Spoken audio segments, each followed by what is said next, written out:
ค่ะพ่อแม่พี่น้องคนเมืองไทยเฮาผู้เจ้าผู้คนผู้ป้าค่ะเนาะไปสู่ค่ะข่าวเงาอิดมันปอดตอนเนินเกี่ยวกับไปลองข่าวเงาลายช่องมือข่าวสาร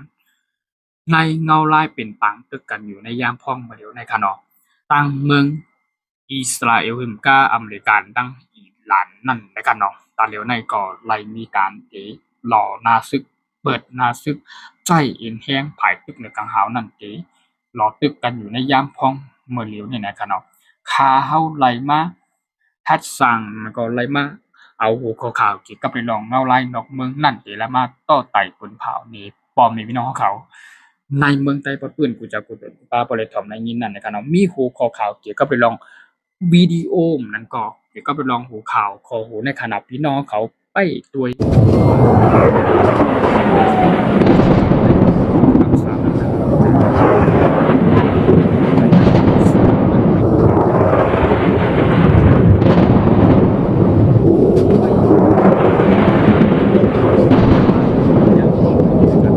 อำเภอในเซเลจังนั้นมีผู้สื่อข่าวจากกระเบนออกลงแดนตั้งแต่กันชนะ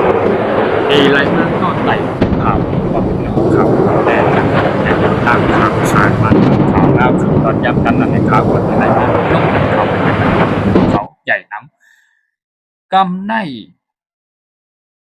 ที่อันนั้นเป็นฟังตึกกันอยู่รอตึกกันอยู่พอกำสามเนี่ยด้วยภาวะด้วยดีภาพมันก็ด้วยดีหุบอัน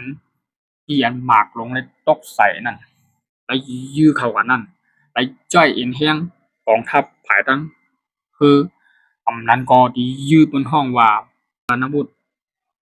โอมาฮอตนะครับเนาะที่อันยื้อที่ฐานทัพภายตั้งอเมริกันที่ภายคือฐานทัพคือนั่นขึ้นกว่าโดยการที่ลงไกเมืองอเมริกันเมืองไกลงไกเมืองอิหร่านในกรุงเดฮารานแล้วก็ไล่จ้อยเครื่องบินอาจจะเป็น F22 ลบเตือนแล้วก็ F35 เด้ไปฮู้เงาไล่ที่ปองเสียชาแน่นอนนะครับเนาะแต่ว่าอันไล่ตึกภายในกับเฮานั้นมีเครื่องบินเสียชาแน่นอนเลยปล่อยขีปนาวุธลงใส่ตึกลงเข้ากันในเมืองกรุงเดฮารานเมืองหลวงของอิหร่านนั้นมีภาพและวิดีโอเนี่ยไล่หันแล้วก็มันไล่ว่าเป็นปังตึกกันหาวแฮงปล่อยมากลงใส่ไข่ยื้อเข้ากับหาวแฮงไว้ว่านังนะครับเนาะภายตั้ง อิสราเอลก็ไล่มีการมาปืนเผาลัดแทงตำแหน่งว่าอันเป็นอิหร่านเนี่ยเพราะว่าไล่เป็นปังคือกันตั้งอเมริกันเต็มโปากเต็มเห็มกาไล่ทั่วนะซึกหลอกด้วยกันนั่นในภายตั้งเฮาเมืองอิสราเอลกองทัพอิสราเอลก็อำว่าเป็นภายตั้งฐานทัพอากาศมาเป็นภายตั้งฐานทัพภายน้ำมาเป็นฐานทัพตั้งเนรินในขณะอันมีอาวุธยุทโธปกรณ์หลักหนักกองกลางกูมิวนั่นอันยากที่สุดลงแดนตั้งสมัยที่สุดนั้นเข้ามาจอยแถมโทนะซึกจอยหล่อตึกแข่งตั้งหนึ่งนะครับเนาะเปิดดาดีจัดการอิหร่านที่เฮ็ดให้อิหร่านนั้นรับค่าเป็นนักกองนั้นในอิสราเอลในพร้อมตัดเสียค่ะไล่มาส่ง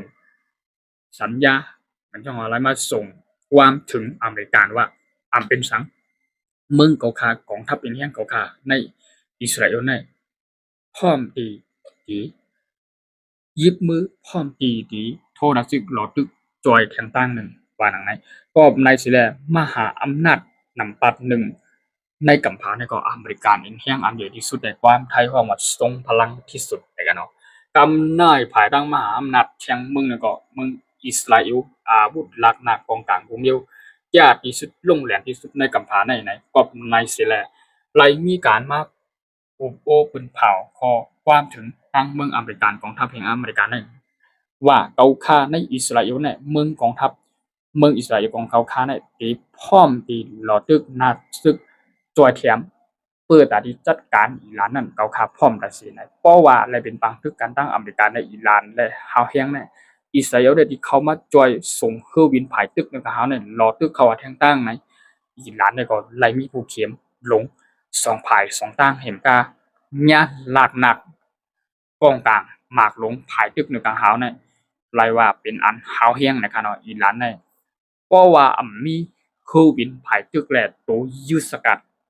ที่ไล่มันก็มีเครื่องบินขับไล่ตาดีไล่ผู้เขียนไล่นะก็มีเจ้าเนี่ยที่ขึ้นมาหลอตึกเลยเฮ็ดไรเนี่ยอิหร่านเนี่ยเอาอยู่ค่ะ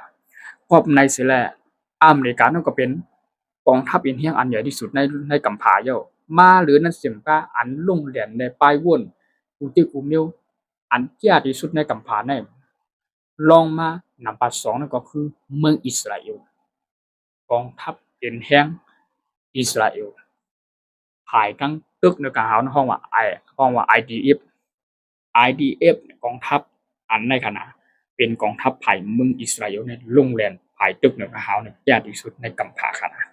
ก็ในสิได้เพราะว่าสองมหาอำนาจทั้งอเมริกาในอิสราเอลในไล่โหมมือกันในคำหนึ่งไล่เปิดนาซิบหลอดตึกอิหร่านในคำนี้จังไรเป็นปางตึกเข้ามาสงครามภูมิภาคในฝั่งตะวันตกเป็นสงครามโลกครั้งที่สามนั่นก่อนไรว่าจังเป็นว่าไรนะก็ในสิแลภายตั้งอุ้ยหลีเมืองอิหร่านเนี่ยอำว่าเป็นภายกองทัพเป็นแห่งจีนอำว่าภายกองทัพราชากันนะเมืองราชา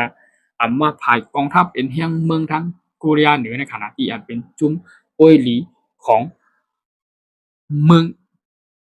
อิหร่านในขณะเรือเสนำก้าภายตั้งจุ้มในเมืองฮูดีก่อนไล่มีการมาจู้ตุ่มกันเจปืนเผาตอนถึงว่าเพราะว่าอเมริกันในไล่หลอตึกอิหร่านในไล่ญาอเมริกันในอิสราเอลในหลอตึกในภายตั้งจุ่มอินแห้งฮูดีก่อนตีหลอนัซึกจอยแถมขึ้นมาก็ในสิแลปางตึกเงาลายวันนอกเมืองในไข่เกียมไม่ขาดในย่างป้องเหลียวในขณะค้าเขาก็อันที่เป็นพี่น้องคนใดก็หนึ่งสีหนังหรือปอมเมพี่น้องคนเมืองใดปอดปืนกูเจ้ากูเดินกูตานั่นแต่ไรถ่อมเขาแล้วคือตอนย่ำตันนั่นเนี่ยเขาก็จังไรมีดังคัดใจทัดสร้างเตรียมหมายหาเกี่ยวกับเรื่องคู่ข้อข่าวนอกเมืองเงาลายนอกเมืองตีอะไรเป็นปางตึกสุกยุงกันอยู่ในย่างพองเหลียวในได้ดีไรมันลงปันอัพคลิปวิดีโอใหม่ๆนั้นก็เป็นภาพรูปภาพเป็นวิดีโอเป็นเกี่ยวกับเป็นลองที่เป็นปางตึกกันอยู่เงาลายย่ำไปเลยนะเขาก็ตีเลยเอามาลุงต่อไต่ปืนเผาบันพอมีพี่น้องเขากูเจ้ากูตนกูป้าโอไหลถ่อมไหลยินป่องแรงเสียงถึงกันนะครับก็ไหลมีดังเข้าใจยังอ่านสิเปิดตาที่ปอมีพี่น้องเขาโอไหลถ่อมเขาก็คือตอนย้ำกันนั่นก็ตีเลยเข้าใจหาหัวข้อข่าวใหม่ๆมีจึงคือก็ตีมาอัปเดตลงปันปอมีพี่น้องเขาขาเนาะเกี่ยวกับเรื่องหัวข่าวคอในก็อเมริกันทั้งอิหร่านและมีอิสราเอลเข้ามาเสริมเพราะว่าอีอเมริกันในไล่มีการบ่ตึกโทนัซึกตึกอิหร่านในอิสราเอลก็ไล่มันลาดแห่งว่าอีส่งอินแห่งนาซึกไปตึกในกลางหาวอินแห่งอิสราเอลที่อันมีอยู่นั่นที่หลอตึกเข้ามาหุมมือจ้อมอเมริกันที่ตบอิหร่านให้มันลาบคาเป็นนากองในภายดังอเมริกันได้ไล่มันลาดว่าภายในเขาตั้งแต่นับกว่าภายใน1ปีเนี่ยที่อ่านเนาะให้มันลาบคาเป็นนากองหมดกันนะเพราะว่าตึกกันที่หาวแห่งแต่อิหร่านก็ป้อมมีอ้วยหลีเมืองและเมืองเข้ามาจอยในเอาอยู่ค่ะนะเมืองหลวงต่อเมืองหลวงแต่ว่าอินแห่งกองทัพในได้สู้อิสราเอลและอเมริกันหลายค่ะนะไปด้วยข่าวยามข่าวเงาจึงหรือมีจึงหรือข่าวก็ได้มาอัปเดตลงปันปอมีพี่น้องเขาเจ้ากูตนกูบ้างค่ะเนาะตอนนั้นมันไม่ได้ก่อข่าวเข้าใจวันช่องข่าวกูตอนกูร้องนั่นแล้วก็ยินจมขอบใจอย่านำปอมีพี่น้องเขากูเจ้ากูตนกูป้าอย่าลืมเข้ากากเต็กไลค์เต็กแชร์กดหิ่งปันหนังครับบ่ได้ติดตามข่าวสารมันเมืองคือตอนยามตันนั่นไหน